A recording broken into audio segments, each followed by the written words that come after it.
Boa noite.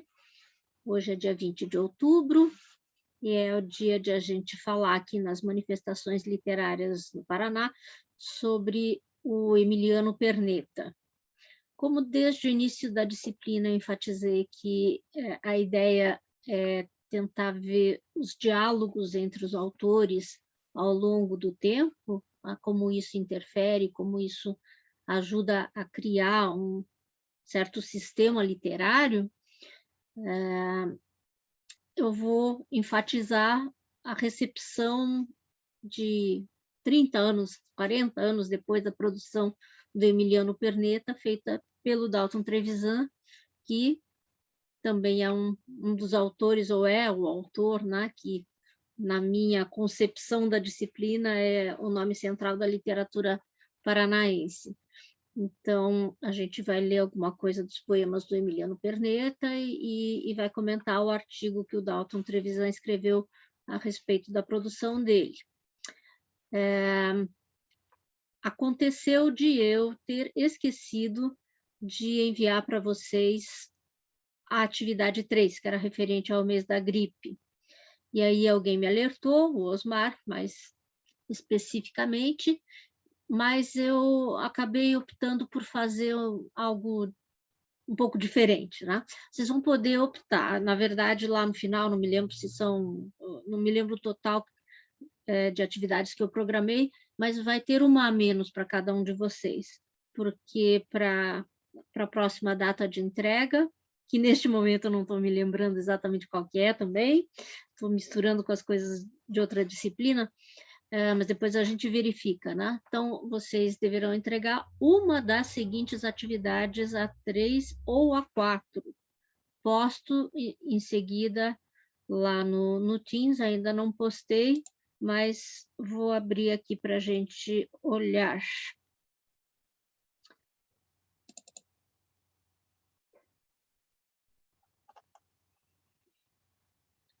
Me avisem quando estiver visível.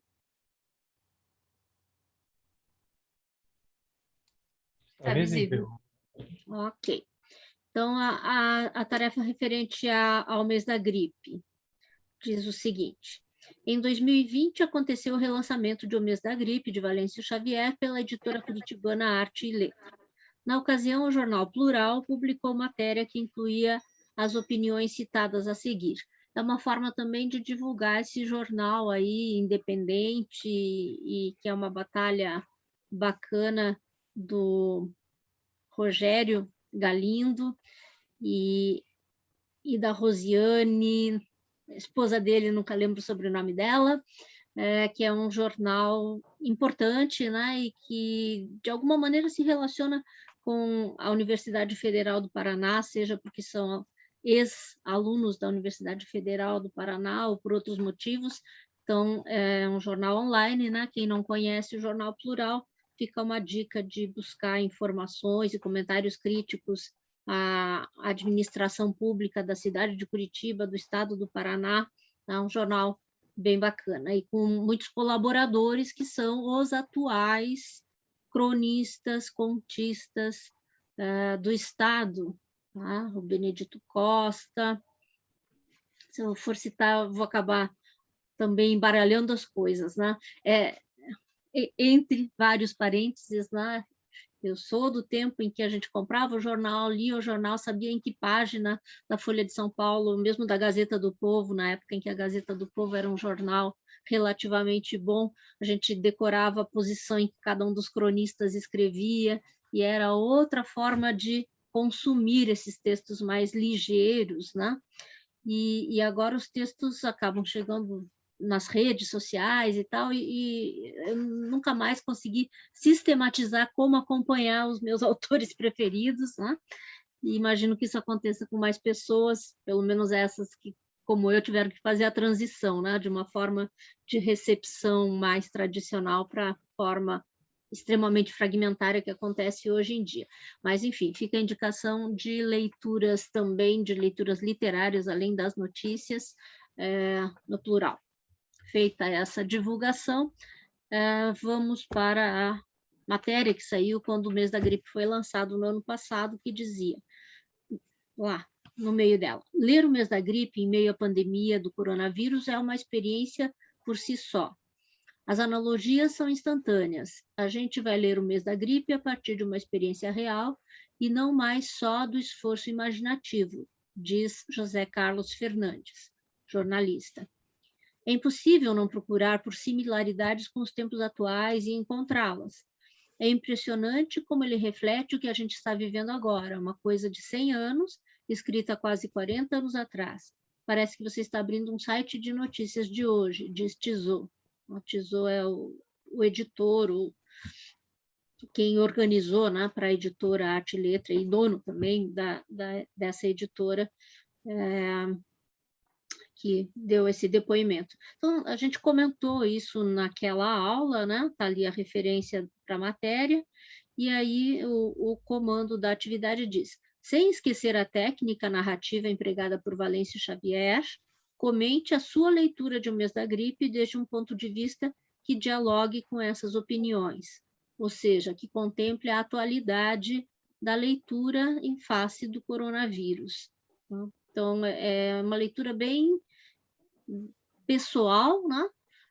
Por um lado, a partir dessa investigação das percepções de vocês sobre ler um livro que trata da pandemia, em plena pandemia, mas em algum lugar dessas até 40 linhas, eu peço que vocês considerem ou as técnicas narrativas, né? Não desconsiderar a fragmentação, a visualidade, tá? Então, essa é a atividade 3. Alguma dúvida?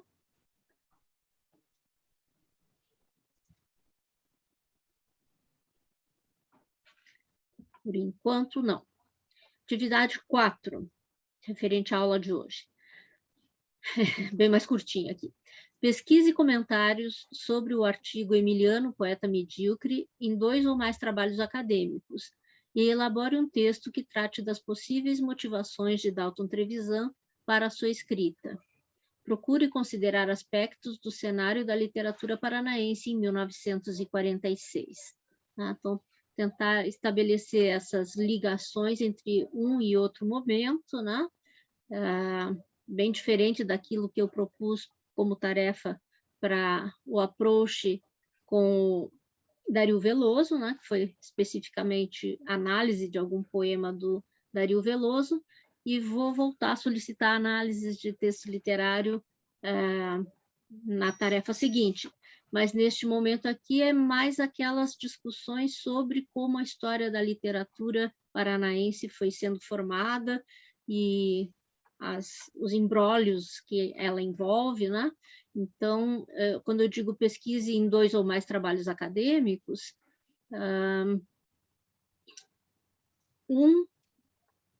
eu já indiquei, aquela tese do Marco Aurélio de Souza, aborda, não me lembro em que dimensão se aborda, com mais ou menos detalhe, né?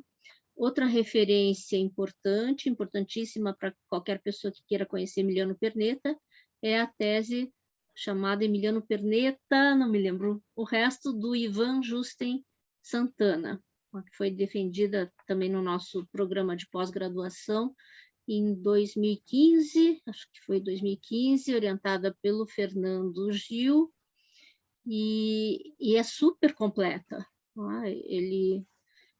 Acho que ele leu tudo que existia sobre Emiliano Perneta disponível, e é uma tese que tem também um anexo extenso com bastantes poemas do Emiliano Perneta. Tal. Posso passar referência mais precisa do que isso, mas fica a indicação de pelo menos esses 2 trabalhos abordam isso, e tem vários outros, né? O Google está aí para isso, e na indisponibilidade das bibliotecas públicas, a gente acaba também aperfeiçoando, né, as nossas buscas. Espero que para vocês isso seja uma realidade também, de estar lidando de uma outra forma, né, mais produtiva, né, não abrir tudo quanto é site, já ter um olho mais treinado para aqueles que podem ser os bons materiais a respeito de determinado assunto, sobretudo justamente da nossa área, né? específicos do nosso campo de estudo. Então, fica essa possibilidade. Então, vocês vão escolher ou 3 ou 4, ok? Vou fechar. Tudo claro? Nada no chat? Beleza, professora. Belezinha. Essa a gente... Boa Oi. noite. Então, não está muito claro para mim, porque eu peguei o bonde andando, mas depois eu volto lá e vejo, então está tudo certo. Acho que tá tranquilo, porque eu fiquei meio confusa quando você falou 3 ou 4, aí eu fiquei, para escolher entre uma das duas atividades. E eu expliquei no início, né, que eu me atrasei, talvez outros tenham chegado atrasados agora, eu me atrasei no envio, e daí ia ficar uma coisa muito em cima da outra, tanto para vocês como para mim também, né? A turma de vocês é mais pequenininha. Oi? Mas eu vejo lá, depois eu volto no início da gravação. Mesmo. Você escolhe uma e entrega uma na data que seria a data da entrega da atividade 4, claro, né? Na data que seria a data da entrega da atividade 3, nada acontecerá, em princípio. Tá? Obrigada. Mas mais alguma dúvida, a gente conversa depois. Então, voltando a falar do nosso amigo Emiliano Perneta, né? Eu sempre me pergunto por que eu tenho uma simpatia muito maior pela obra do Dario Veloso do que pela obra do Emiliano Perneta. Se é uma certa atração, digamos assim, pelo excesso de esoterismo, né? É tão recheado, é verdade que muitas vezes tem poemas dele de que eu gosto, mas não entendo, tá? Nem sei muito bem do que ele está falando, mas acho que tem a ver com o elemento místico da forma como ele o explora, né? E como a sonoridade é agradável e tal. Para mim, a poesia dele me agrada mais do que a do Emiliano Perneta. Ambos foram super amigos, conviveram, estavam no mesmo grupo de produção, editaram juntos algumas das revistas simbolistas, tinham quase a mesma idade. A diferença entre o Dario e o Emiliano de nascimento é que o Emiliano nasceu próximo de Curitiba, né? Hoje em dia é Pinhais, o local em que ele nasceu, e o Dario Veloso não era nascido no Paraná, veio para cá, mas isso não faz a menor diferença, né? na produção de cada um deles. Talvez o Emiliano Perneta tenha ficado mais tempo fora, né? Ele estudou Direito em São Paulo, depois ele morou no Rio de Janeiro. Biografias, tá? Mas voltando. Mas, a partir de um certo momento, eu me pergunto se esse meu distanciamento em relação à obra do Emiliano Perneta não tem a ver justamente com a opinião do Dalton Trevisan, né? Que eu não tenho a cronologia da minha própria recepção de uma coisa e de outra, mas é muito frequente para mim esse artigo Emiliano, poeta medíocre, né? E eu não sei o que veio antes, talvez isso tenha interferido, né? Tanto que quando eu convidei vocês para lerem os materiais da aula de hoje, falei, leiam primeiro a poesia do Emiliano e depois leiam o texto do Dalton Trevisan, senão vocês vão acabar influenciados, né? Então, também são tão poucos poemas do Emiliano que eu passei para vocês, mas fica a dica de que quem não tem acesso ao livro, nessa tese do Ivan Justin Santana, tem muitos poemas mais do Emiliano Perneta, né? E ele foi o autor que foi mais elogiado. Alfredo Bozzi elogia a obra dele, os outros críticos, os críticos mais próximos do próprio simbolismo, falaram bem tanto de um quanto do outro, né? Do Dario Veloso e do Emiliano Perneta. Mas quais são os grandes nomes do simbolismo brasileiro? Cruz e Souza, Augusto dos Anjos talvez seja simbolista, talvez não seja simbolista, Alfonso de Guimarães, e em seguida, normalmente, é o Emiliano Perneta o terceiro nome citado. Então, valor a obra dele tem, né? E para fazer jus a isso, vamos ler agora um poema um dos que é mais comentado e que é muito fluido, né? Mostra que ele tinha realmente mão para fazer poesia, né? Disso eu não duvido. Deixa eu abrir a seleção de poemas que enviei para vocês.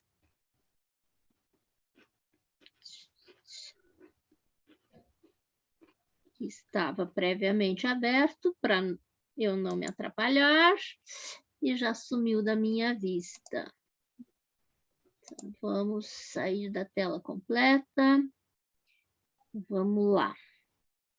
Aproveito que a tese do Ivan está aqui e vou tentar compartilhar para a gente dar uma olhadinha nela também. Tcham, tcham.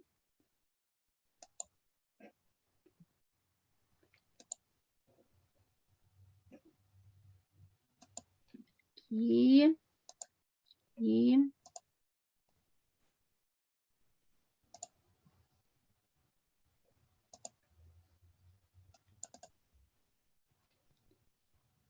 assim não foi, né? Ou foi? Foi. Sim, está aparecendo. Ela é enorme, mas o título, Emiliano Perneta, Vida e Poesia de Província? Lembrava que era uma pergunta, mas a formulação da pergunta não tinha me vindo naquele momento de memória. Vida e Poesia de Província é justamente a questão que aproxima, pela qual o Dalton Trevisan pegou, né?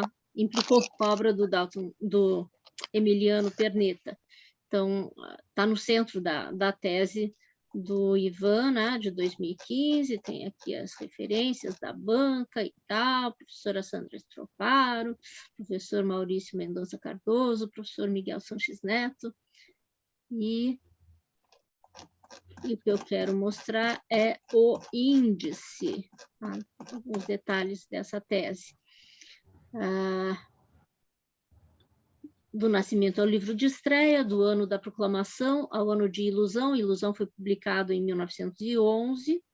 De 1912 ao ano da morte, 1921. Vida amorosa, uma sessão à parte. Curiosidade, né? Ali ele comenta que como Emiliano Perneta nunca se casou e não teve filhos, fica alguma dúvida sobre a sexualidade dele, né? E é algo que eu não tinha lido em nenhum outro lugar, essa possibilidade. Daí o que o Ivan faz é analisar alguns poemas em que haveria alguma, enfim, talvez ele não fosse heterossexual. Tá? Ele comenta isso com muita elegância e analisando poemas. Tá? Posteridade, fortuna e infortúnios críticos. O Emiliano de Erasmo Piloto, né? Mais ou menos no mesmo grupo, mas um pouco mais jovem, Erasmo Piloto escreveu uma obra chamada Emiliano. Ataque de Dalton, 152. Ataque de Dalton, Defesa de Linhares, Antologias e Celebrações. Então, aí essas páginas são as páginas que vocês deverão ler, ou poderão ler, né? Podem escolher outras de outros autores, mas para quem optar pela atividade 4. Emiliano segundo Moisés, Maçom Moisés. Apreciações e convites, Bose, Muricy, Bastide, Crespo e Martins. Aí ele vai longe. Todo mundo que escreveu, todos os importantes críticos literários que escreveram sobre Emiliano Perneta, o Ivan vai atrás. E aí depois ele analisa obra por obra, quase que poema por poema, exaustivamente, né? Para, no final, dialogar muito de frente com as hipóteses do Fernando Gil, né, orientador dele. De novo, né, essa história se repete em relação àquilo que o Marco Aurélio de Souza fez na tese dele também. Então, toma como ponto de partida a observação do Fernando Gil de que não tem literatura no Paraná, porque não há um diálogo consistente entre os autores, para ele Marco Aurélio dizer, não, mas pelo menos a partir do jornal Nicolau isso aconteceu, né? Existe literatura paranaense. E aqui o Ivan Justin Santana também discute com o orientador dele, no sentido de que o Fernando Gil faz muitas restrições à poesia, não só a poesia do Emiliano Perneta, mas a poesia dos simbolistas paranaenses, e o Ivan Justin Santana valoriza, mas valoriza no diálogo e indo no miudinho das discussões bem aprofundadas, né, que o Fernando Gil fez neste livro, editado pela editora da UFPR, Do Encantamento à Apostasia. A poesia brasileira não é especificamente sobre literatura paranaense, é sobre toda a poesia brasileira desse período, de 1880 a 1919. É uma obra com antologia de poemas também, que ele estuda vários outros autores, né? Seja do simbolismo, seja do parnasianismo, meio sem fazer a divisão, né, de caixinhas, estes são simbolistas, estes são parnasianos, meio não, sem fazer essa divisão mesmo.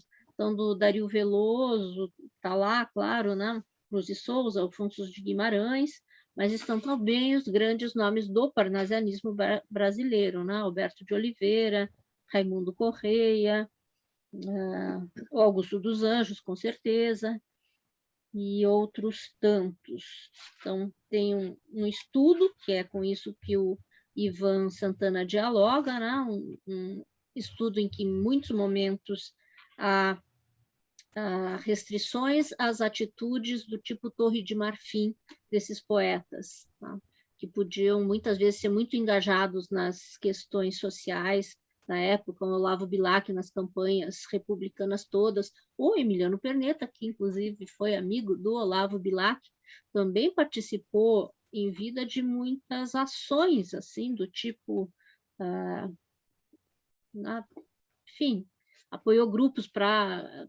Eles viveram, esses poetas, na época, já comentei também rapidamente, né, daquelas revoluções da Revolução Farroupilha, né, quando aconteceu o famosíssimo Cerco da Lapa, que segurou os gaúchos que queriam tomar o poder e acabar com a República e com a Federação, né? Então, eles eram republicanos, tiveram voz ativa. Claro, Olavo Bilac muito mais do que o Emiliano Perneta, mas Emiliano Perneta também não se calava perante as coisas que aconteciam no mundo, né? Mas na poesia, inclusive uma coisa que hoje eu li que eu não sabia, que Emiliano Perneta fez uma campanha para apoiar a família do Cruz e Souza, depois que o Cruz e Souza morreu na miséria, né? Deixou a esposa, os filhos, que o Emiliano Perneta fez uma campanha para amparar a família do Cruz e Souza, poeta catarinense. Mas o que o Fernando Gil enfatiza é uma poesia da Torre de Marfim, isso dito de várias outras maneiras, com outros substratos, com substratos teóricos, né? Digamos assim, cobrando uma poesia um pouquinho mais ligada com a vida, uma poesia que desse um pouquinho conta do entorno, né? Do ambiente, e sabemos, não eram só os brasileiros, né? Os franceses, o próprio Baudelaire também tem que procurar na obra dele, claro que ele tem referências dessa natureza, mas a pegada do simbolismo era essa ausência, né? Essa estar fora, a poesia não refletir diretamente sobre a realidade social. Enfim, em relação a isso que o Ivan Justin Santana acaba discutindo no final e chegando a alguma conclusão em relação à qualidade que ele considera que existe, né, da poesia do Emiliano Perneta. Isso, rapidamente, sobre este trabalho bem alentado, né?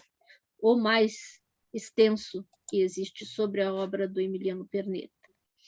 Mas para onde eu estava indo naquele momento era para os poemas. Vamos lá. Os poemas do Emiliano Perneta.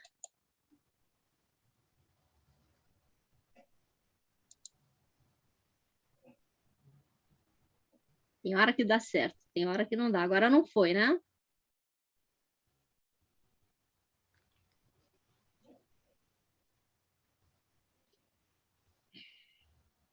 Não, por enquanto não, Pro.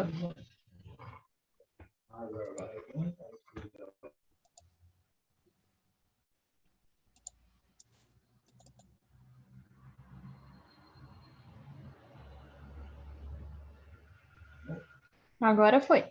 Agora, quando vem, tem a notificação, inclusive, né? Esse poema eu até coloquei num dos slides, por isso que ele está marcado aqui, mas... Então, vamos ler este, né? Quando ele aparecer no slide, depois a gente passa por ele, mas o que eu queria ler neste momento com vocês era outro, mas vamos inverter a ordem, né? Este é um soneto de versos de 12 sílabas, os famosos alexandrinos.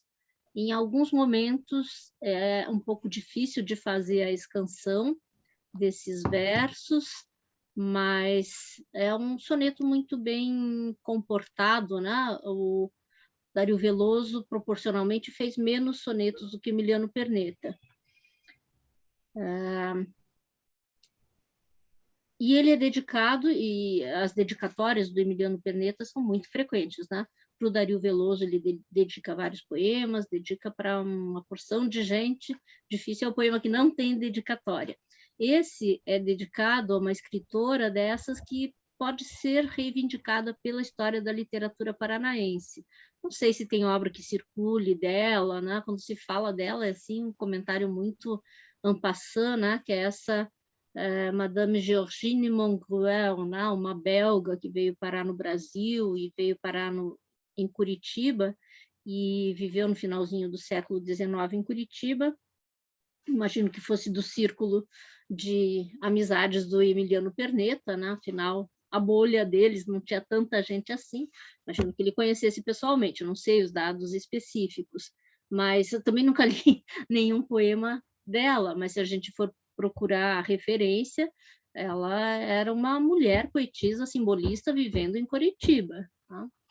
E, por enquanto, eu parei por aí, né? Se em algum momento for procurar um viés, né, da literatura paranaense das mulheres, esse nome vai acabar aparecendo, né? Ela viveu a maior parte da vida aqui, imagino que tenha escrito em português.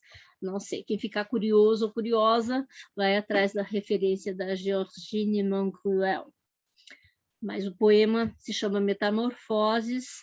Lembrem que palingenésia tinha a ver com metamorfose também, mas aqui é uma outra coisa, que se comunica de alguma forma, né? São dois poetas simbolistas. Então, vamos ver que metamorfoses são essas do Emiliano.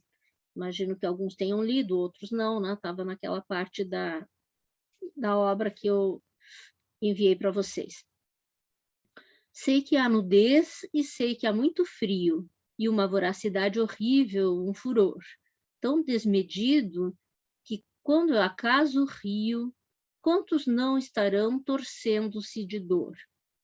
Conheço tudo, sim, apalpo, indago, espio, tenho a certeza que vai eu para onde for, como escaravelho, hei de o ódio sombrio ver enodoar até o seio de uma flor. Mas sei também que há 1000 aspirações estranhas, que havemos de subir montanhas e montanhas, que a natureza avança e o homem faz-se luz. Que a vida, como o sol, um alquimista louro, tem o dom de poder mudar a lama em ouro e em límpidos cristais esses rochedos nus. Então, a primeira estrofe é um pouco aquele terceiro verso é de difícil encaixe na métrica, né? Tão desmedido que, quando eu o acaso viu, tem o hemstick no lugar certinho e tal. Não estou me propondo a fazer a análise formal, detalhada com vocês, mas não estou dizendo que ele é mal elaborado, tá? Mas ele tem as suas dificuldades. Mas a partir, lá no final, né, os tercetos, de uma fluidez muito notável, né? Flui muito bem, tanto a ideia, aquela ideia da forma, né? Da sonoridade que se encaixa com aquilo que está sendo dito, né? E sem sombra de dúvida, são, em geral, os poemas do Emiliano Perneta muito mais entendíveis numa primeira leitura, né? Do que os do Dario Veloso, que pode ser bom, pode ser ruim, ou pode ser bom para uns leitores e desagradável para outros, né?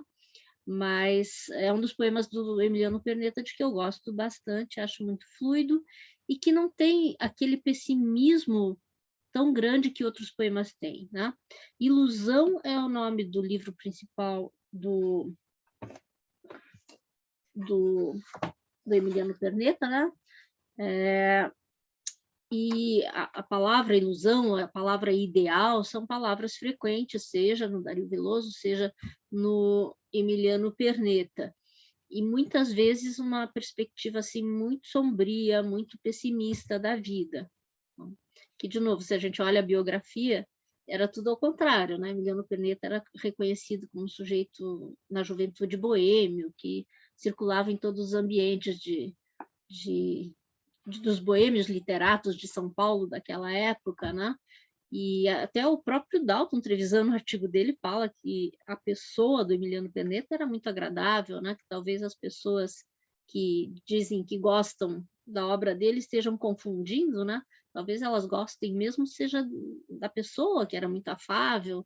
Enfim, um sujeito muito social, muito integrado, né, na sociedade, mas que teve as suas desilusões e fala delas, né, e trata delas poeticamente também. E então, muito constantes nos poemas são a ideia da ilusão e de um ideal inalcançável, né, como é frequente também na estética simbolista. Aqui não é exatamente isso, né, porque tem nos tercetos o outro lado, né?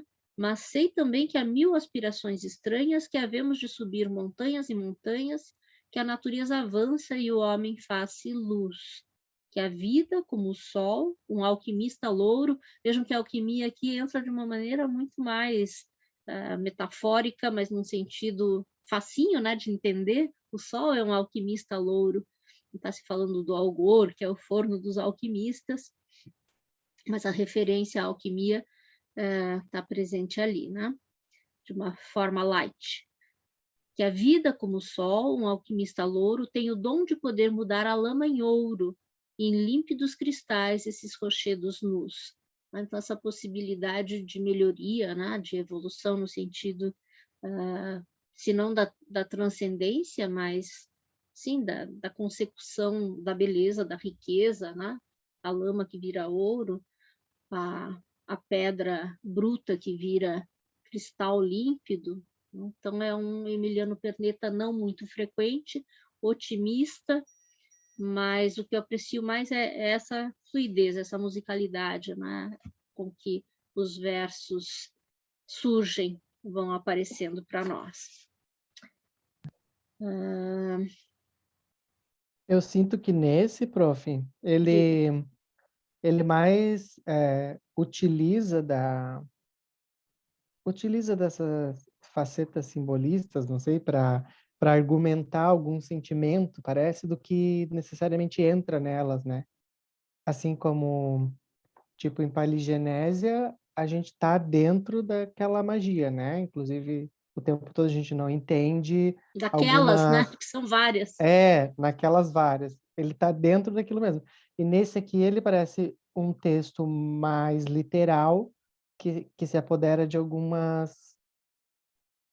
passa, né, por essas outras palavras, assim, por essa magia, para argumentar um sentimento mais comum, parece. É o que eu sinto desse. É por aí, não faz a gente buscar referências nem nada, né? Tá ali de uma forma mais cotidiana, né? Mais comezinha, mais comunicativa, inclusive. Mas vejam que é também um poema rico, além dessa musicalidade, tem lá a referência ao escaravelho, né? É variado, não é aquele poema, digamos, que o Dalton descreveu, né? Poeminha fácil de fazer, de exaltação, poema de Dia da Árvore, né? Poema da casinha. Depois a gente vai dar uma olhada também no texto do Dalton Trevisan.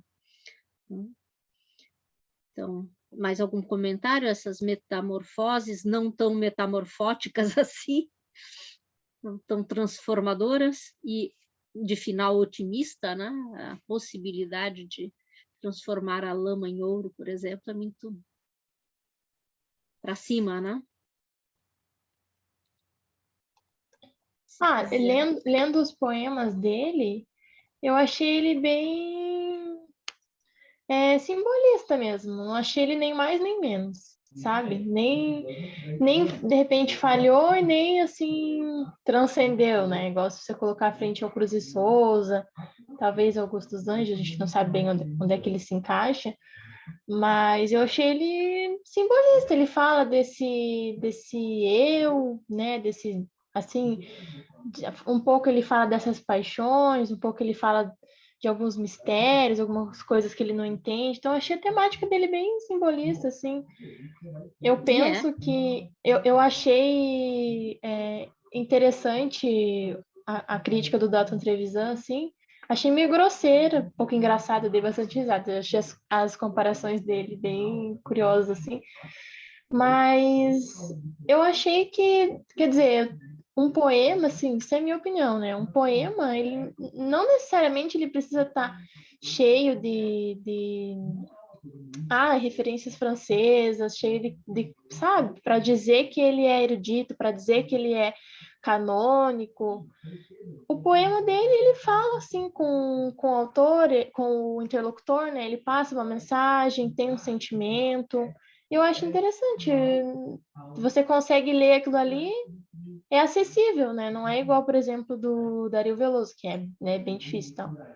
Só teve um poema dele que eu achei bem desnecessário, aquele Quando um Poeta Nasceu. Aquele eu achei, não deu para salvar, assim. Mas agora os outros... Quando um poeta igual eu nasceu, falei, eu ia para esse Corre Mais Que Uma Vela, mas eu vou aproveitar o teu comentário para ir para Quando um Poeta Nasceu. Você eu achei assim... que leu ele pela não, primeira vez agora? Sim, pela primeira vez. Nunca tinha lido nada desse autor. Porque esse é exatamente o poema que o Fernando Cerizara Gil coloca lá no fim do Canto do Baú, que é um poema não só desnecessário, enfim, ele fala muito mal desse poema. É sério? Como eu Que eu achei imagino assim... E o Ivan Santana defende até esse poema. Mas, Não, eu achei assim, tipo, o poema ele precisa de uma subjetividade, né? Nem que seja pouco. Os poemas dele não é tão subjetivo, mas tem. Agora, esse do poeta pareceu mais um não sei, assim, uma exercício. narração, sabe? Uma narração. Não parece que tem poesia, parece que ele só falou uma história com começo, meio e fim. Não tem nada assim. Não sei, Então, né? Eu vamos pensei. compartilhar com. Daí depois você faz sua análise, tá? Eu vou ler porque imagino que boa parte das pessoas não leram, ou se leram, não lembram, né? Então vamos ler esse soneto. Deixa eu ver. Quando um poeta nasceu como o sol que desponte, deve ser. Contei 13, certamente é de 12, né? Eu que contei na primeira contagem. Novamente, um soneto em versos alexandrinos, né? Com as rimas A, B, etc. E é esse que dá margem a comentários muito duros do Fernando Gil, mas a Emanuele vai analisar para a gente na sequência, deixa eu só lê-lo aqui. Quando um poeta nasceu, como o sol que desponte, logo por sobre o mar, longas e brancas velas desfraldam-se. E por fim tudo palpita, o monte, o céu, a flor, a luz, ó róseas bambinelas. É um barulho de rio, um murmúrio de fonte, uma palpitação universal de estrelas, um sussurro, um fragor de beijos quentes pelas ondulações sem fim e rubras do horizonte. Menino, homem depois, de um assalto ele ganha os ermos que transpõem os valos e os barrancos, tendo sempre a sorrir nos olhos a quimera. Chegam os anos e vêm os cabelos brancos. Todavia ele só, em pé sobre a montanha, ainda sonha, ainda crê, ainda espera, ainda deseja e espera. Então, você achou muito narrativa, Emanuele, nisso que você viu o defeito do poema? Eu não achei assim. Quer dizer, ele está falando sobre o poeta, né? Então, meio que dentro do poema tem uma metalinguagem, né? Você está falando um pouco sobre o poema, um pouco sobre o poeta, e eu achei meio linear, assim. Não sei. Quando você fala do poeta, eu acho que você espera uma coisa mais. Ah, o poeta é fingidor, sabe? Finge tão completamente. Eu acho que eu esperava um pouco disso. E aí ele fala dessa evolução. Acho que também existe essa parte, o finalzinho até que é bonito, mas para essa parte da metalinguagem pareceu um pouco pobre, assim. Não sei se eu E sou alguém para talvez, falar isso, mas pensei nesse sentido. e talvez seja um ponto, às vezes, né? Quando a gente vai pensar, quando a gente pensa em quando um poeta nasceu, seria uma coisa muito gloriosa, assim, e ele simplifica. Vamos então dizer que o poeta é um cara muito comum e talvez muito simples, que, tipo, observa as coisas e tudo tem a ver para ele, tudo está conectado, mas no fim é isso, é um cara comum, é um homem simples que talvez invente textos, ou não. Mas eu acho que também tá aí a contradição, né? Igual você falou, É, Egon, ele quer falar que é uma coisa simples, mas daí ele usa um monte de elementos clássicos, umas coisas assim chiques, sabe? Não sei, igual ele fala ali, né? O céu, a flor, a luz. Esse sim, para mim, parece um poema de Dia da Árvore. Esse com certeza. Sim, eu concordo com esse. Ó, rosas bambinelas, né? Esse verso também É muito não consigo assim. gostar. Eu Parece não que ele tá consigo cantando ele gostar. mesmo, não sei. Esse aí não. Estava procurando aqui, mas não sei em que parte do livro. O livro é grande que tem o comentário do Fernando Gil. Eu não me lembro exatamente a argumentação dele. Não me lembro exatamente, não me lembro da argumentação. Então, não vou falar algo que depois vai ficar gravado e não era nada disso, né? Então, mas é um Vai ficar poema que gravado eu falando mal aqui do Emiliano Perneta. acho que não vai dar ruim, não, não se preocupe com isso. Mas o poema que eu acho, salvo engano, é o que o Alfredo Bossi destaca e é o meu preferido do Emiliano Perneta, é esse Corre Mais Que Uma Vela, que é um poema que corre mais que uma vela, né? Corre mais que uma vela, mais depressa, ainda mais depressa do que o vento, corre como se fosse a treva espessa do tenebroso véu do esquecimento. Eu não sei de corrida igual a essa. São anos e parece que é um momento. Corre, não cessa de correr, não cessa, corre mais do que a luz e o pensamento. É uma corrida doida essa corrida, mais furiosa do que a própria vida, mais veloz que as notícias infernais. Corre mais fatalmente do que a sorte, corre para a desgraça e para a morte, mas eu queria que corresse mais. Não é tipicamente simbolista, não tem nem vocabulário raro, nem referências místicas. Poderia até ser um poema, se bem que românticos não gostavam, não praticavam o soneto, né? Mas tem alguma coisa até de andamento que me lembrou em algum momento ali o Gonçalves Dias, não sei exatamente por quê, mas questão de gosto, né? Hoje eu estou nessas de assim, uns gostam, outros não gostam. Eu gosto bastante da sonoridade e da boa resolução, né? Que tudo se encaixa para gerar essa ideia, né, de que é excessivo, mas o poeta ainda quer que o tempo dure menos, né? Que tudo seja um momento, e causa uma certa surpresa, né? Porque ao longo do poema a gente vai achando que o poeta, o eu lírico, né, quer frear essa correria doida, né? Ele quer evitar que o tempo passe tão rapidamente. Também não tem a referência, né? O que é que corre mais que uma vela? Eu coloquei aqui a palavra tempo, mas não está no poema, né? Já é uma interpretação, né? Corre mais que uma vela, mais depressa, corre como se fosse a treva espessa. São anos e parece que é um momento. O que que corre, né? É uma corrida doida essa corrida, mais furiosa do que a própria vida. Corre mais fatalmente do que a sorte, corre para a desgraça e para a morte, mas eu queria que corresse mais. Então, esse verso de ouro, né, que é o último verso dos sonetos clássicos e tal, gera aquele efeito surpresa e faz a gente reler o poema, né, pensando, mas afinal é uma adesão à velocidade ou é uma tentativa de condenar, né, ou de paralisar um pouco as coisas que Eu me estão passando identifico, muito professor. rápido. Oi?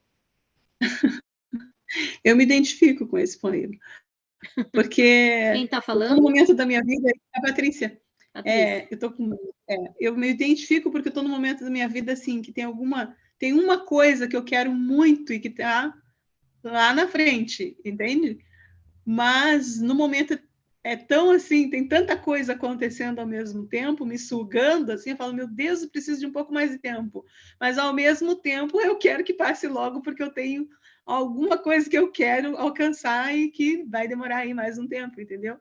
Então, para mim, é bem assim, parece a minha vida. Eu concordo com ele. Ao mesmo tempo que eu quero que avance, eu não quero que avance. Isso é bem compreensível, assim. Eu achei legal, eu também gostei bastante desse. Também é mais um exemplo de uma poesia bastante comunicativa, né, e que fala ao leitor desde uma primeira leitura. Então,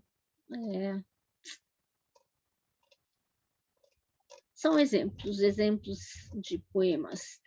Uma referência que tem a ver com o simbolismo, não é com o Dario Veloso, né? A referência às mulheres demônio, né? Aos súcubos, aquelas mulheres que aparecem, imagens de mulher que aparecem para atormentar o sono dos homens lá, é um motivo frequente na literatura simbolista. E o Emiliano Perneta também fez o seu. Por acaso estamos lendo só sonetos, mas vocês podem ver ali que tem muitos outros poemas que não são sonetos. Inclusive esse que aparece antes do Súcubo é um poema que é bastante comentado na tese do Ivan, e que diz aqui...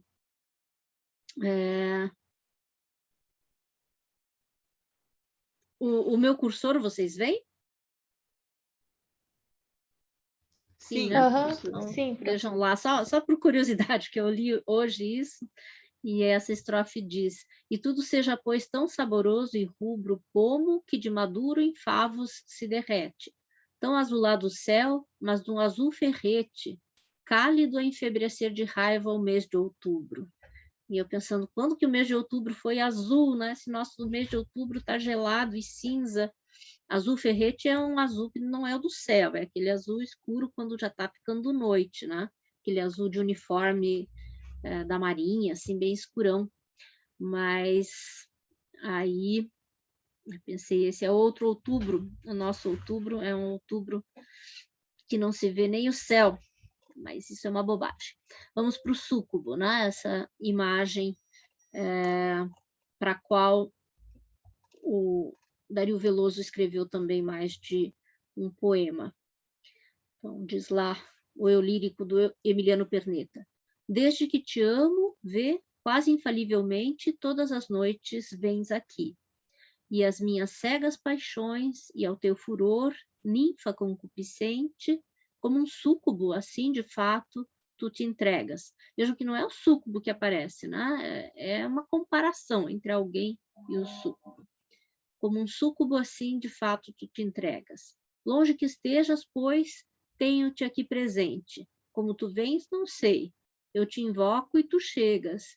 Trazes sobre a nudez, flutuando docemente, uma túnica azul, como as túnicas gregas. E de leve em redor do meu leito flutuas, ó demônio ideal de uma beleza louca, de umas palpitações radiantemente nuas, até que, enfim, em carícias felinas, o teu busto gentil ligeiramente inclinas e te enrolas em mim e me mordes a boca. Tá? No final, é efetivamente aquela imagem do súcubo, do demônio, da mulher feito demônio, do demônio feito mulher. Tá? Mas, novamente, se a gente compara com os poemas do Dario Veloso, este é de muito mais fácil compreensão, legibilidade, e ele flui muito bem, né? E pode ser aí escolhido por vocês para enviar para a mulher amada, né? Quem sabe?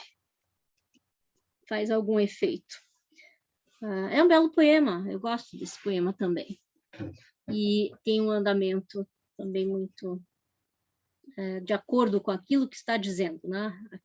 Aquele encaixe do ritmo com a ideia.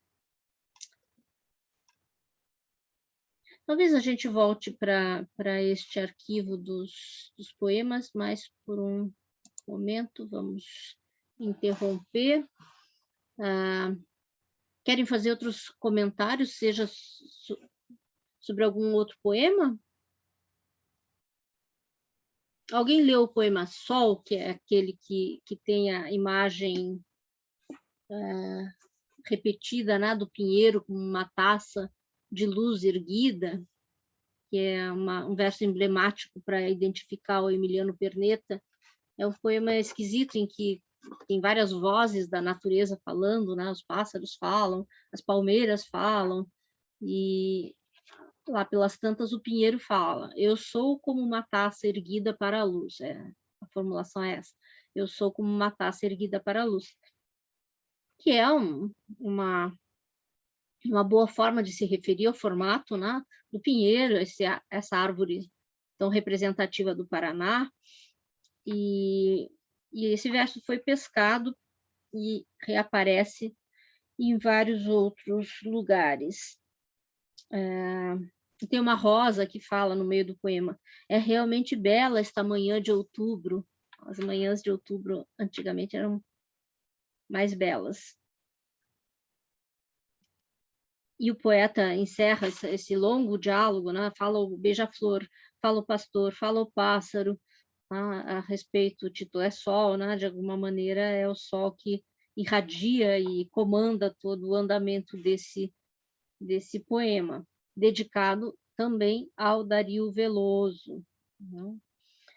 E o poeta encerra o poema dizendo: que sombria dor e que profunda mágoa de não poder ser eu aquela gota d'água que, depois de fulgir, assim como uma estrela, derrete-se na luz, funde-se dentro dela. Então, essa integração do poeta com a natureza em busca do uno, que também é um tema tão simbolismo, né? Tão caro ao simbolismo, a vontade de se desfazer de uma matéria que se integre com uma certa harmonia do todo, né? Do uno com U maiúsculo,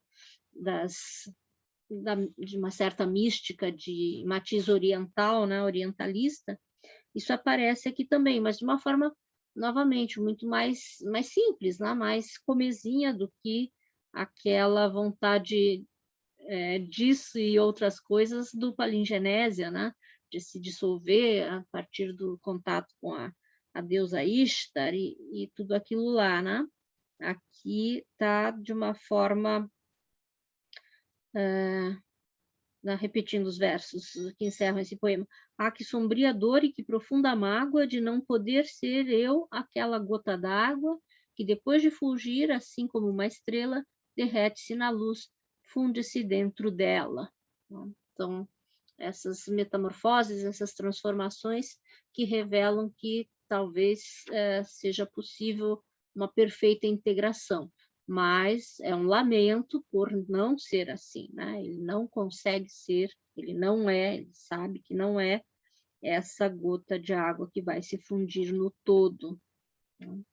Esse tema do uno, da vontade de se dissolver para alcançar uma espécie de estado nirvânico e tal, é muito frequente também num nome que eu acho que eu tenho mencionado pouco, falando de simbolismo, que é o da Cecília Meirelles, né? Que das poetas brasileiras, sem sombra de dúvida, ou talvez dos poetas todos, seja a minha preferida, e não tenho feito jus, né, a Cecília Meirelles só porque ela não era paranaense, né?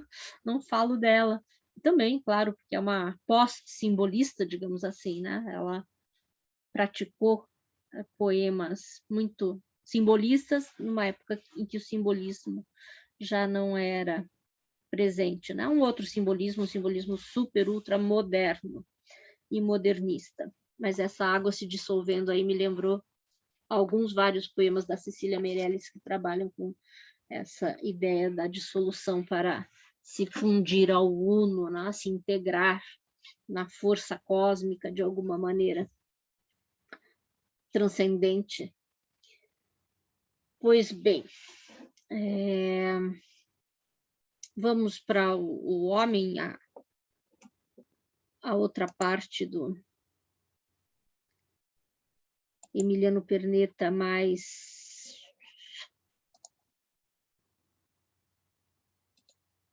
talvez mais gente como a gente, mas a gente já viu que também na poesia ele é gente como a gente, né? Em muitos momentos, é um simbolista mais próximo. Mas para chegar no Dalton, vamos ver algumas imagens da presença do Emiliano por aí. Por exemplo,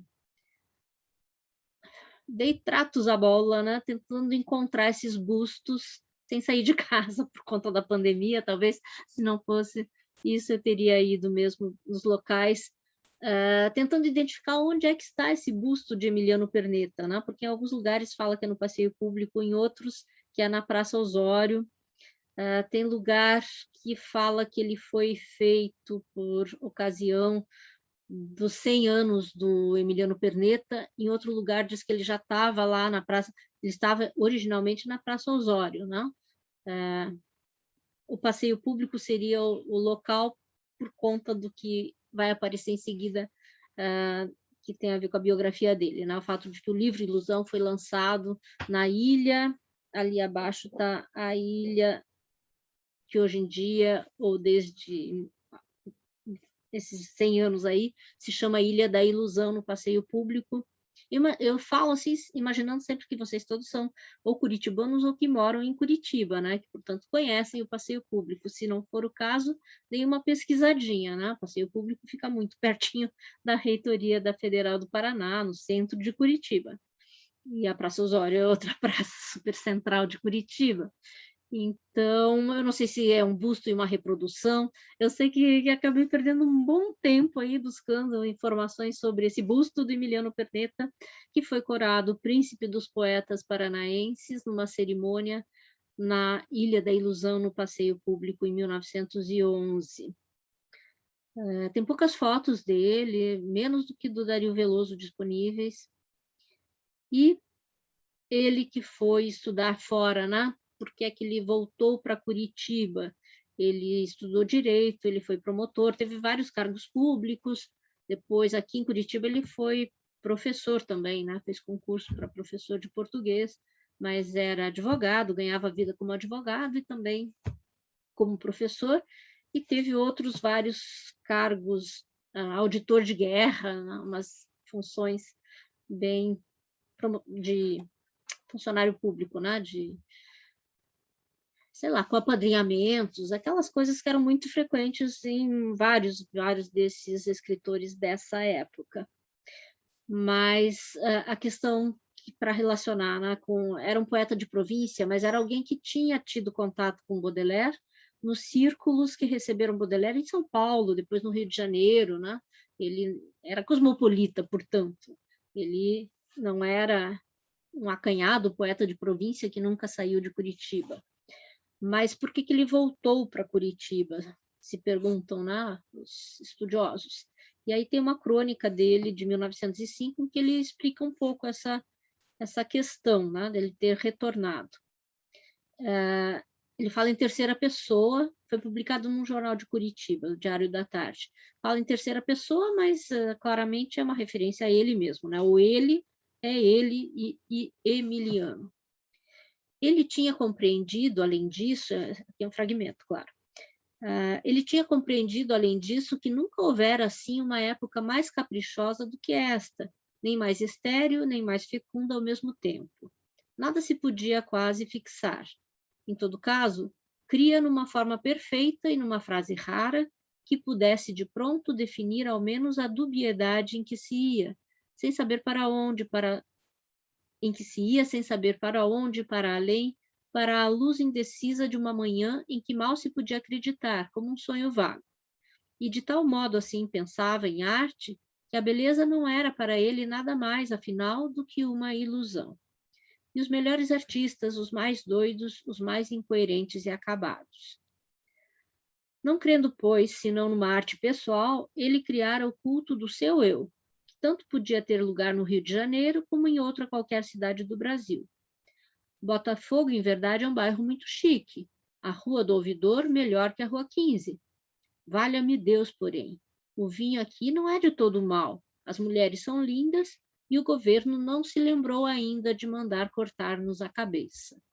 Porque no Rio de Janeiro, por conta daquela resistência, né, dos antirrepublicanos e tal, estavam acontecendo muitas prisões. É uma referência à violência de motivação política que acontecia na virada do século, né, no período que ele tinha estado lá, alguns anos antes. Então, não é que ele considere Curitiba a melhor cidade do mundo, mas ele se formou, digamos assim, né? Era a cidade dele, ele voltou para esta cidade, tinha mais tranquilidade aqui, o vinho não era tão ruim assim, e as mulheres ele qualifica como lindas. Mas bairrista, nem tanto, né? A Rua do Ouvidor, melhor que a Rua 15, onde circulavam os intelectuais mais expressivos da República, na Rua do Ouvidor, no Rio de Janeiro. Então, imagino que por esse critério, não pela arquitetura ou por outras questões, foi que ele qualificou na Rua do Ouvidor como melhor que a Rua 15. E os bairros chiques também estavam lá na capital, né, no Rio de Janeiro. Porém, ele veio para Curitiba. E aí, depois, se pergunta, né, é um poeta acanhado, é um poeta de província? Foi uma opção vir para Curitiba. Da biografia, que está no material também, são só uns recortes para achar mais rápido as coisas. Essa biografia dele, organizada pela professora Cassiana Carolo, que tem aparecido bastante, porque é a pessoa que mais pesquisou o simbolismo paranaense, né? Tem algumas referências aí na época do lançamento desse, que é o livro mais importante do Emiliano Perneta. Então, em 1910, começa aquelas festas da primavera promovidas pelo Dario Veloso, né? Então, tá lá, Dario Veloso realizou em 1910, no mês de setembro, a primeira festa da primavera. Emiliano participou da iniciativa lendo o poema O Sol, né? Que é justamente esse poema do diálogo das forças da natureza com o poeta que quer se juntar à natureza de alguma maneira, refletindo a influência do helenismo dominante e do panteísmo que caracterizou seus versos da última fase, né? Posteriormente, ainda isso ganhou mais força ainda na poesia do Emiliano Perneta, né? Essa vontade de se integrar à natureza, né? Esse panteísmo. Aí, em 1911, quando a obra foi impressa, no dia 20 de agosto, um grupo de intelectuais, liderados por Dario Veloso, organizou uma festa no passeio público de lançamento de Ilusão, cujos 400 exemplares foram esgotados em 2 dias. Pensem que a população de Curitiba era relativamente pequena, né? E que foi um sucesso, que culminou com a coroação de Emiliano como príncipe dos poetas paranaenses, cerimônia essa que foi realizada na Ilha da Ilusão. O evento levou uma multidão ao local e o poeta recebeu um número especial do livro encadernado, do próprio livro Ilusão, encadernado em veludo, no qual se destacava o título com letras de prata em relevo, acompanhado de um porte-bonheur de autoria de Turim, no qual foi guardada a sua coroa de louros. O Ivan explica que essa coroa de louros foi algo que o Dario Veloso quis colocar. Isso um diz que é uma coisa, outro diz que é outra, não estava nenhum deles lá para ver, né? Mas que a coroa de louros não era exatamente para pôr na cabeça do poeta como o príncipe dos poetas, e sim para ser depositada sobre o livro, né? Simbolicamente, como um livro que se conecta a esse ideal helenístico, né? A recuperação de valores e de uma estética ligada ao mundo da antiga Grécia. E então foi isso, né? A imprensa registrou o fato com longos artigos. A revista Fanal, dirigida por Andrade Muricy, Oscar Martim Gomes, Tasso da Silveira, publicou vários artigos descrevendo a cerimônia. A coroação de Emílio também é tema do ensaio de Andrade Muricy, Sonata Pagã, pela Festa da Primavera. Tá? Então, é esse tipo de oficialidade e tal que o Dalton Trevisan mais critica e tira sarro, né? Não diz exatamente que tudo isso é ridículo, mas parece que é o que ele pensa a respeito disso que aconteceu 35 anos antes, né, do Dalton ter escrito o seu artigo. Depois, em 1912, além dele ter fundado o Centro de Letras do Paraná, ele também participou de mais uma festa da primavera, né, lendo algum outro poema. Então, a atuação dele na província, sendo reconhecido em vida, tendo reconhecimento de seus pares, né, começar pelo Dario Veloso, e fazendo essa encenação, participando, né, dessa festa da primavera no passeio público, para mim é delicioso, né? Acho muito interessantes esses aspectos, mas o Dalton Trevisan já não gostava tanto. Então, temos lá o passeio público mais ou menos nessa época, as festas da primavera que incluíam Olimpíadas, pequenas Olimpíadas, no que hoje é o campus da PUC, né, que tinha o Jockey Club lá no Guabirotuba, Prado Velho, né, e os homens vestidos de gregos lá nas festas da primavera, e os intelectuais circulando por ali, né. Aí, aqui dessa iconografia na cidade, Curitiba tem um farol do saber, que tem o nome de Emiliano Perneta, tem a rua Emiliano Perneta, né? E a rua Emiliano Perneta, onde ficava a propriedade da família do Dalton Trevisan, na época em que o Dalton Trevisan morou lá, jovenzinho, era mais ou menos assim, como se vê aqui na primeira foto, e nem se chamava, claro, Emiliano Perneta, porque Emiliano Perneta estava vivo, né? Se chamava Rua Aquidabã. O Dalton comenta isso em desses textos críticos, ao mesmo tempo saudosistas de uma velha Curitiba. Ele fala sobre a rua em que ele morou, né? Então, quando o Joaquim é lançado, o Joaquim tem o endereço da Rua Emiliano Perneta, porque ela já tinha mudado de nome ali pelos anos 1920, 1930. Mas aqui ela ainda era a Rua do Aquidabã, setembro de 1916, né? Depois das festas da primavera, essa foto em particular. E esta placa, não sei onde está, eu localizei nesse site, Curitiba Space, mas é uma placa da Rua Emiliano Perneta que tem o verso do poema Sol. Eu sou como uma taça erguida para a luz. E a data de nascimento e morte do Emiliano Perneta. Mais uma placa. O centenário da coroação de Emiliano Perneta, príncipe dos poetas do Paraná. Toda madrugada é o começo do mundo. Daí os vários órgãos culturais de Curitiba e do Paraná que estiveram presentes, né? Porque foi feita uma encenação, a palavra encenação cabe agora, mais do que quando eu falei essa palavra antes. Em 2011, ou seja, 10 anos atrás, todos nós poderíamos ter participado, né? Foi feita um teatro, né?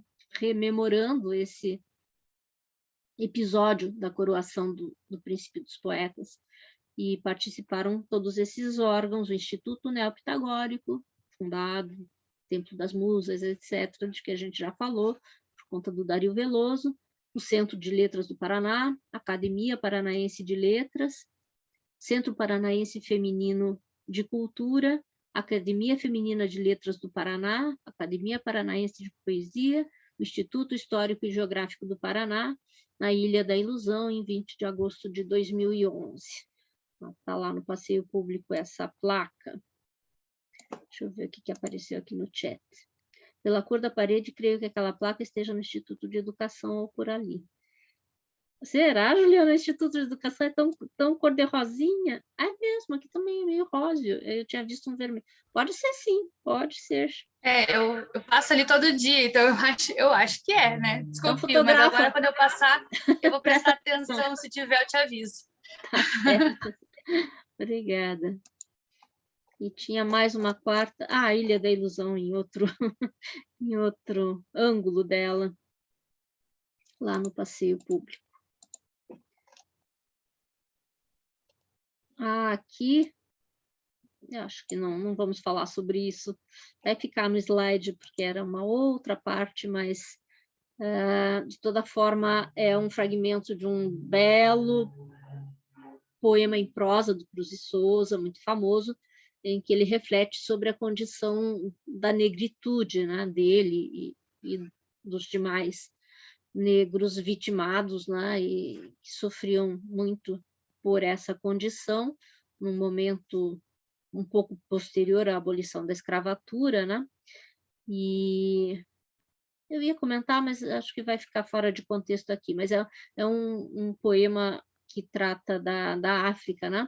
E em que tem essa palavra que fora funambulescamente, esse fragmento diz: eu trazia como cadáver, para falar do sofrimento, de sentimento de não conseguir ir para lugar nenhum, de não conseguir mal sobreviver, quanto mais alcançar o ideal, que era o que Cruz e Souza tanto almejava, né?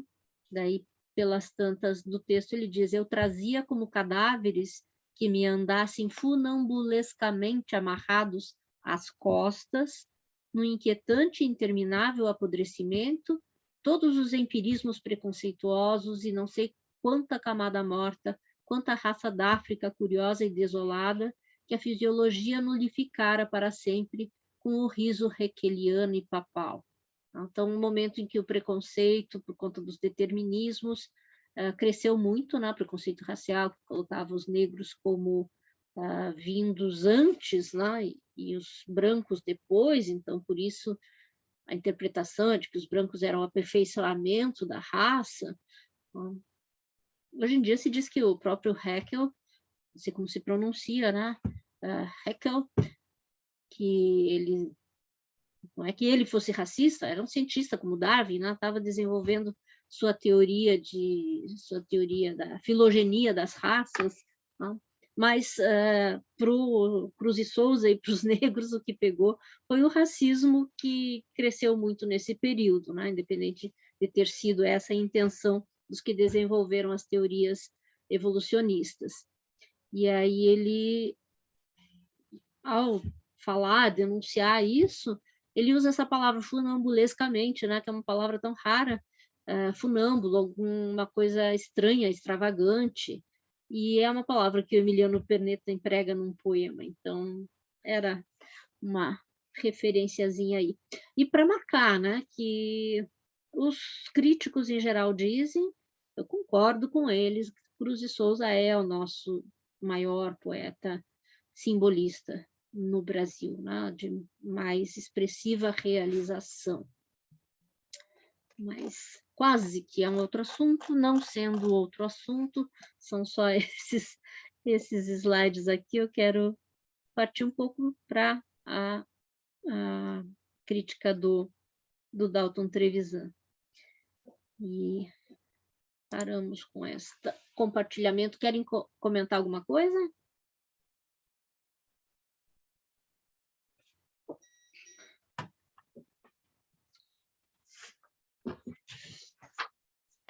Então, voltando ao nosso Joaquim, era ainda o segundo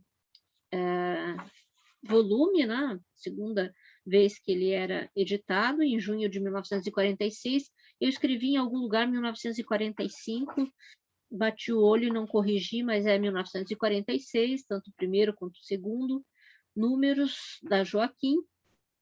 E neste, o Dalton Trevisan tem um conto, um dos primeiros contos em que ele aborda crimes na periferia de Curitiba, mas é um conto daqueles que depois ele desprezou, né? Porque eram contos bem mais extensos, uma linguagem que era a primeira linguagem, ou a segunda, sei lá, do jovem Dalton Trevisan, né?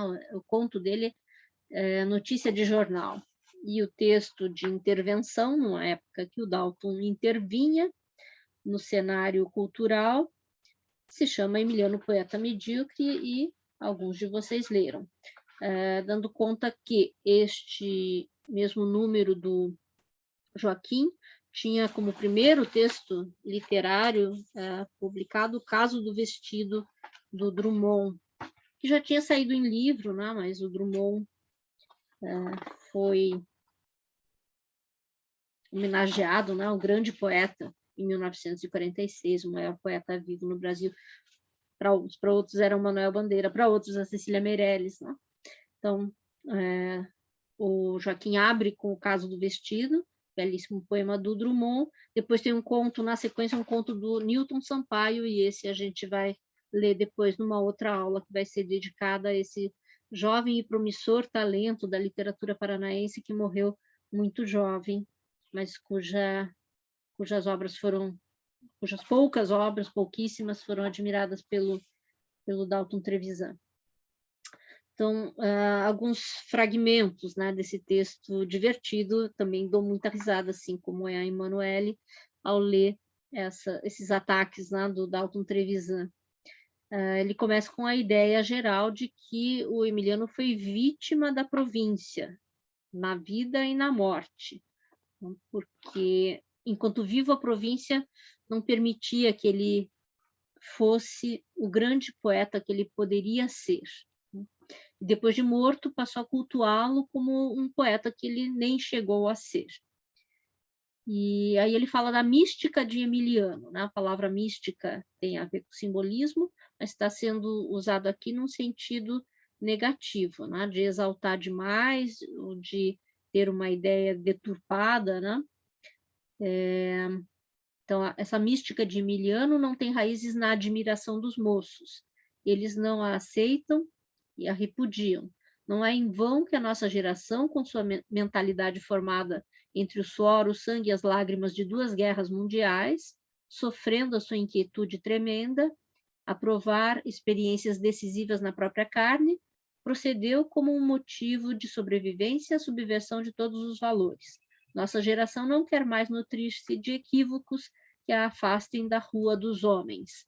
Então, a reivindicação é de uma poesia mais próxima da vida e não essa afastada. Um destes equívocos é a mística de Emiliano. Ele fez uma poesia de casinha de chocolate, desligada da vida, onde não há lugar para as asas de um pássaro, o grito de um humano amor, o riso de uma criança ao sol, o sonho de saúde de um moço convalescente. Esse era um tema que o Dalton explora bastante nos contos iniciais, crianças doentes, rapazes doentes. Quer dizer, ele não aparece nada disso na poesia do Emiliano. A sua experiência poética foi uma experiência frustrada em todos os sentidos, e lendo-se-lhe a vida ganha um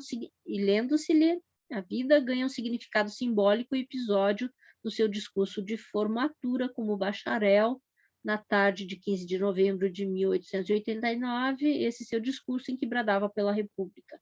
O poeta ignorava que a República fora proclamada na manhã daquele dia. deve ser fato. Pode distinguir-se 3 fases em sua evolução poética. A romântica, em que repetiu em contrafação Sloper. Sloper era uma loja de departamentos, a loja popular da época, né? Então, a contrafação Sloper, uma imitação das grandes marcas para um público menos abonado. É para falar mal, com certeza, né? Uma repetição em nível mais baixo, né?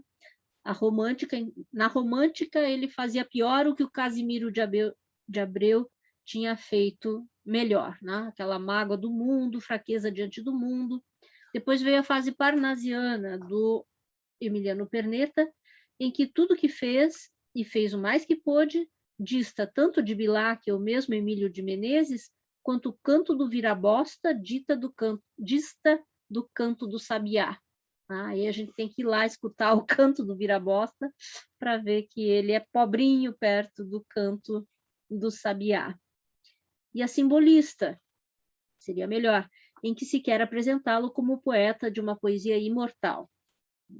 No Brasil, em primeiro lugar, revelou-se o simbolismo sem a importância das outras escolas, sendo seus representantes Cruz e Souza, Afonso de Guimarães, B. Lopes, Emiliano Perneta, etc.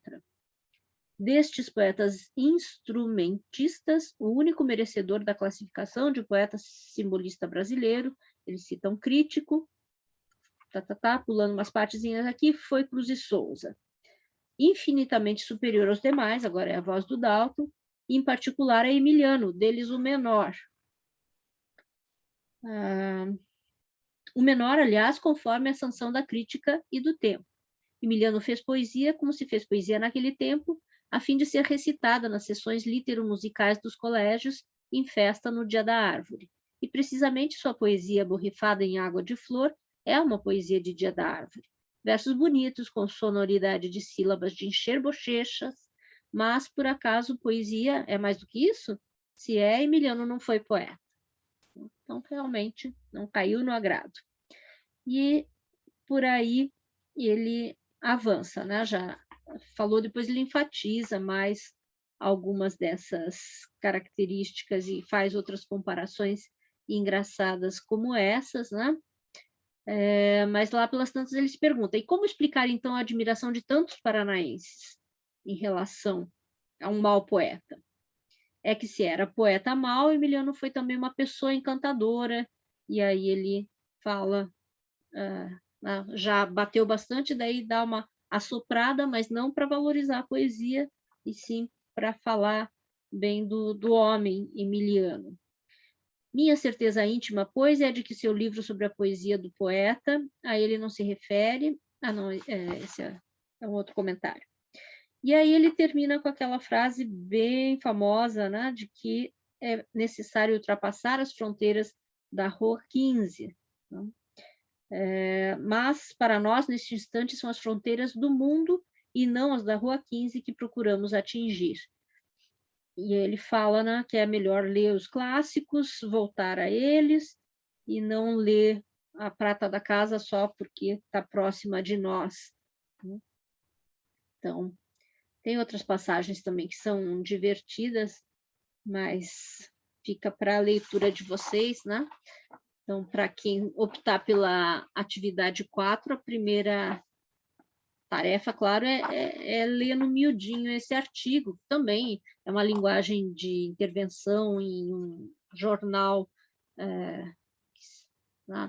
super fácil de entender, quero dizer, não é nada sofisticado, né? Uma linguagem de um Dalton crítico que apareceu poucas vezes e quando apareceu com essa ênfase e com esses exageros. A parte mais destruidora talvez seja aquela em que ele fala assim: Emiliano tinha aprendido qual a pedra de toque de sua poesia, o lindo pensamento para escrever em um cartão postal, de que a beleza não é mais do que uma ilusão. É bom agora reconhecer-se a suficiência de sua expressão melódica. Então bate e dá uma sopradinha. Realmente é muito melódico, funciona bem sonoramente. Muito embora fosse construída de valores cômodos, palavras esotéricas com iniciais maiúsculas, vocês vejam que nem é tão frequente assim, né, na poesia dele, Então, esses são os valores cômodos que o simbolismo disponibilizava para quem seguisse as normas, entre aspas, da escola, né? Palavras esotéricas com iniciais maiúsculas, acompanhando-as indefectíveis imagens de dicionário grego-latino, como filhinhas bem comportadinhas que vão à missa com titia. Então, fórmulas simbolistas. A sonoridade ele até consegue resolver, né, de uma maneira muito fluida, mas estaria só seguindo algo que não foi ele que inventou e que não teria o sentimento, né, que se esperaria que um grande poeta tivesse. Então, Dalton Trevisan, querendo afirmar a geração dos moços, como eles se auto-intitulavam, né, da geração dele, né, dos nascidos nos anos 1910, 1920, e para isso tendo que limpar o campo, né, combater aqueles que ainda permaneciam sendo cultuados como os grandes nomes da literatura, mesmo depois da morte deles, mesmo depois de passados 20, 30 anos da ebulição, ou até 40, né, de muito do que tinha sido esse simbolismo brasileiro, né, ali na virada do século. E é isso, basicamente é isso que eu tinha para dizer sobre esse assunto, mas podemos continuar, eu vou encerrar a gravação, a gente continua conversando um pouco.